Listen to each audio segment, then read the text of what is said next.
Si vous avez peu d'amis, vous vous êtes probablement déjà posé cette question.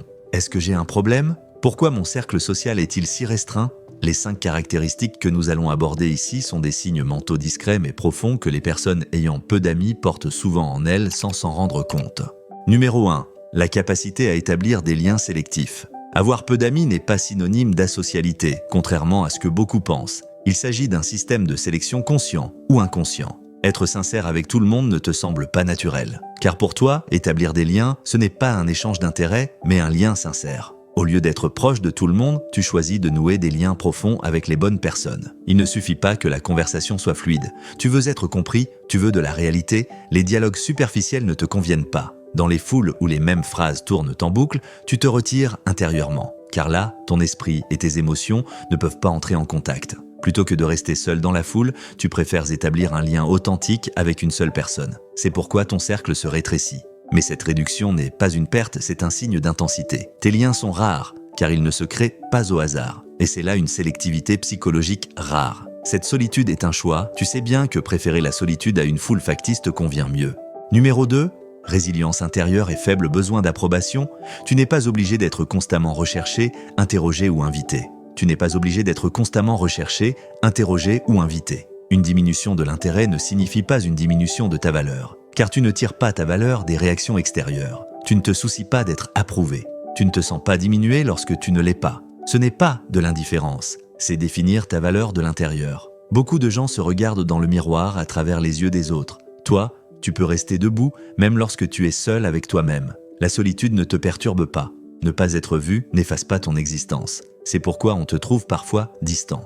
Mais tu n'es pas insensible, tu es résistant. Tu as des émotions, mais tu ne les soumets pas aux réactions des autres. Les autres trouvent de leur équilibre dans la foule. Toi, tu ne t'effondres pas sans la foule. Car ton soutien ne se trouve pas dans le monde extérieur, tu possèdes un équilibre intérieur. Numéro 3, la confiance se construit avec le temps et l'expérience. Tu ne t'ouvres pas rapidement. Tu n'acceptes pas tout le monde immédiatement. Car pour toi, la confiance n'est pas une décision prise sur un coup de tête, mais une base qui se construit avec le temps. Les mots n'ont aucune importance pour vous. Plus que ce qui est dit, vous regardez combien de fois et comment la même chose est faite. La cohérence est votre langage. Le comportement est plus important pour vous. C'est pourquoi vous pouvez sembler distant au premier abord. Les gens peuvent te trouver froid, inexpressif ou fermé. Mais ce n'est pas une fermeture, c'est une attitude sélective. Il peut être difficile d'entrer dans ta vie. Mais une fois que c'est fait, ce n'est pas un arrêt temporaire. Car lorsque tu crées un lien, tu ne le laisses pas à moitié fait. Peu de gens entrent dans ta vie, car il n'y a pas de place pour tout le monde. Et aucun de ceux qui y entrent n'est là par hasard.